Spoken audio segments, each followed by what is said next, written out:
Canalizzazioni o proiezioni? Quando canalizziamo, cosa stiamo facendo? Quali sono le cose da sapere di questa pratica e quali sono invece le insidie nascoste che forse dovremmo sapere?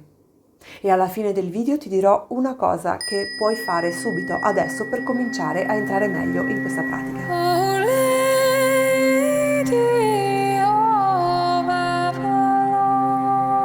Se non mi conosci, mi chiamo Laura Ghianda e ho aperto questo canale per approfondire, perché troverai degli spunti per chi vuole pensare fuori dagli schemi. Se tutto ciò non ti spaventa, iscriviti al canale e attiva le notifiche, così saprai tutte le volte che pubblico un nuovo video. Ecco, non ho mai visto così tante persone che canalizzano cose come in questo periodo storico. Vuoi che ci sono anche i social, per carità. Per cui magari c'erano anche prima, e soltanto che prima non condividevano la loro canalizzazione con gli altri. Che però, gira e rigira, mi è capitato di trovare canalizzazioni sullo stesso argomento, per cui si diceva tutto e il contrario di tutto. Non so, per esempio, è come se mi trovassi su Facebook o su Instagram oppure su YouTube e mi arrivasse la canalizzazione dell'arcangelo tal dei tali che mi dice: la carbonara sa da fare con la pancetta, e allo stesso tempo un'altra persona che mi canalizza che la carbonara sa da fare con il guanciale. Quindi? Allora, intanto cos'è? Canalizzare è un po' aprire un canale di comunicazione con qualcosa che è definibile come un'altra entità, un altro spirito o un defunto, perché ci sono persone che canalizzano anche i cari dipartiti, e questo canale di comunicazione per qualcuno si effettua tramite la connessione con qualcosa che viene chiamato come sé superiore, termine, espressione sul quale non sono totalmente convinta, però per capirci. Ci sono tanti tipi di approcci e ogni approccio ha non soltanto i suoi, destinatari di comunicazione preferiti, quindi tra spiriti, entità, eccetera, ma anche i propri modi preferiti, perché ci sono tanti modi per canalizzare tante tecniche. Si distingue però dallo spiritismo. In che modo? Secondo qualcuno, in base al destinatario della comunicazione, e non ne sono così convinta, cioè c'è chi pensa che lo spiritismo sia più riferito ai defunti e la canalizzazione ad altri tipi di entità. No, secondo me non è questo. Colui o colei o coloro o mettici qualsiasi pronome tu voglia, tu vuoi raggiungere, non è tanto la questione quanto il modo, nel senso che solitamente lo spiritismo e la medianità ha a che fare con uno stato di trance che invece manca nella canalizzazione, dove puoi avere degli stati anche di estasi molto forti, ma rimani comunque in qualche modo vigile o cosciente, o comunque in uno stato appena un po' alterato, e quindi non totalmente in una trance profonda. Allora, cosa c'è da sapere sul channeling? Qui secondo me si fa un pochino tanto in fretta. Adesso piace, il corso di channeling vende bene, quindi in qualche weekend, qualche lezione online ti trasforma in un channeler, di fatto a te ti sembra di canalizzare un sacco di grandi cose, ed ecco secondo me qual è il fenomeno del momento. Però qual è il motivo che ti spinge a cercare di canalizzare? Perché qui può esserci una questione di intrufolamento, di bypass spirituale dentro, e quindi di poca efficacia di questo strumento. È che appunto noi siamo uno strumento, ok? Come channeler, il channeler è uno strumento che veicola una comunicazione rendendola fruibile a altre persone. In quanto strumento, noi non possiamo sottrarci dall'umanità che portiamo.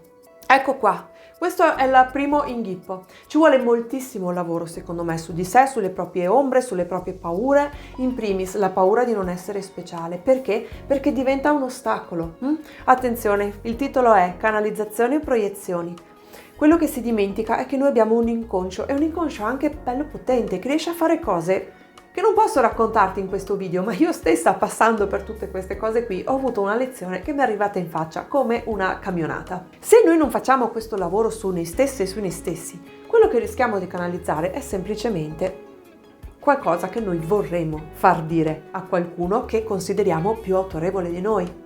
Ma non è detto che questa comunicazione sia tale e questa connessione stabilita. Accettarsi nella nostra umanità significa che noi non andiamo a fare i channeler perché vogliamo sentirci più coi superpoteri o più figli di qualcun altro. Questa è una ferita che abbiamo tutte e tutti, ok? Attenzione, se la censuriamo caschiamo nella trappola. No, è proprio che dobbiamo vederla. Ok, sì, a me piacerebbe essere più speciale, ma allora fare il channeler non è quello che mi renderà più speciale. Devo lavorare su questa mia ferita e devo capire che io sono un essere umano e quindi tutto quello che posso cogliere è filtrato alla luce della natura che incarno, che ha dei limiti, cosa che probabilmente altri tipi di entità non hanno. E quindi c'è già un differente livello di comunicazione e di pezzi da mettere insieme. Parentesi, se noi non siamo capaci di comunicare sul piano qua terreno e facciamo dei gran pasticci su una comunicazione tra esseri che sono al nostro pari, come possiamo pensare di essere dei bravi comunicatori e delle brave comunicatrici con esseri che invece sono su un altro piano? Lo so, sono un mostro terribile! No, ma tutto questo io lo dico per il nostro bene, perché a noi ci interessa essere efficaci ed efficienti, non travestirci da qualcosa che non siamo. Questo non ci porterà a crescere, quindi è un po' per il nostro bene e ci sono passata. Quindi noi dobbiamo in primis accettare il nostro strumento umano con tutti i suoi limiti e in secundis lavorare per affinarci ed espanderlo. Questo significa anche una capacità di pensiero, perché quello che noi captiamo dal mondo dipende anche dalle categorie mentali che abbiamo, dalla forma mentis che abbiamo. Uno stesso messaggio in una forma mentis dualista, per esempio, e su questo ti consiglio il mio importantissimo fondamentale video che è il confronto tra il pensiero duale o positivo e un altro tipo di logica che ti farà vedere il mondo in modo totalmente differente, te lo linko in descrizione e qui sopra. Se io capto qualcosa ma il mio sguardo e la mia mente è organizzata secondo il dualismo, io lo tradurrò in quell'ottica duale. Se io invece penso con un altro tipo di logica, quello che capterò sarà totalmente differente, perché noi siamo il filtro e non si scappa da lì. Noi possiamo anche captare delle cose incredibili che non avremmo mai immaginato, ma questo non può superare di troppo lo strumento di comprensione che siamo. Ecco che il lavoro da fare non può essere fatto in 2 o 3 lezioncine su via, neanche in un weekend. Ci vuole un lavoro che richiede tempo e soprattutto di superare le nostre resistenze psicologiche, e non è una cosa facile.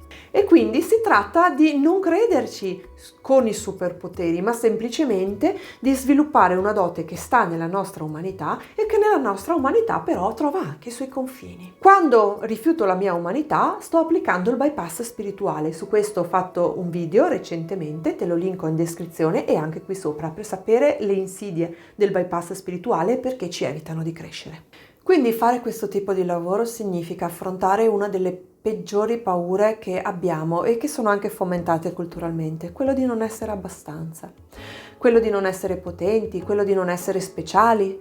Noi dobbiamo guardare bene tutte queste vocine che ci diciamo, questa nostra paura, e integrarla prima di metterci a fare queste cose, altrimenti, come dicevo prima, saranno più che altro proiezioni, messaggi che derivano dritto dritto dal nostro inconscio e non collegamenti con altre dimensioni. Allora, ti avevo promesso alla fine del video una cosa che puoi iniziare a far subito. È proprio questa. Ricordati sempre, quello che tu non accetti non puoi modificare. Scrivitelo su uno specchio del bagno, magari col pennarello da lavagna cancellabile, così lo puoi modificare, ma scrivitelo sullo specchio, quello che non accetti non puoi modificare. E quindi esercizio da fare oggi: conosci di più della tua umanità. Assolutamente scriviti tutte le cose belle della tua umanità, le cose belle che la tua umanità ti permette, perché dobbiamo rilegittimarla, quindi dobbiamo vedere anche il bello, ma impara a riconoscere le paure che tu hai della tua umanità. Tutte le paure. Quindi dall'altra parte del tuo foglietto indaga, prenditi tempo, prenditi dei giorni, non lo fare in mezz'oretta. Metti questo semino, da adesso a 4 giorni, una settimana, indago quali sono le paure che io ho nella mia umanità. Paura di non essere speciale, paura di non contare nulla, paura di non lasciare un'impronta sul mondo. Non le censurare. Se senti che ti viene difficile, coccola quella censura, come faresti da adulto con un bambino in difficoltà. Il demone non va infilzato come il drago. Il demone va trattato come il bimbo che è, nutrito non con quello che vuole, ma con ciò che ha bisogno e trasformato in alleato. Lasciami un mi piace se ti è piaciuto questo video, lasciami un commento, fammi sapere se vuoi fare o no questo esercizio, oppure dopo averlo fatto fammi sapere se ti è stato utile, perché io ci tengo. Ci metto tempo a fare questi video e quindi sapere che a qualche persona servono mi scalda il cuore e mi stimola ad andare avanti, così come mi stimola ad andare avanti vedere che il mio canale, anche se aperto da poco, sta crescendo. Quindi se vuoi essere tra le iscritte e gli iscritti, io non posso che essere felice e mandarti un abbraccio virtuale. Ciao, alla prossima!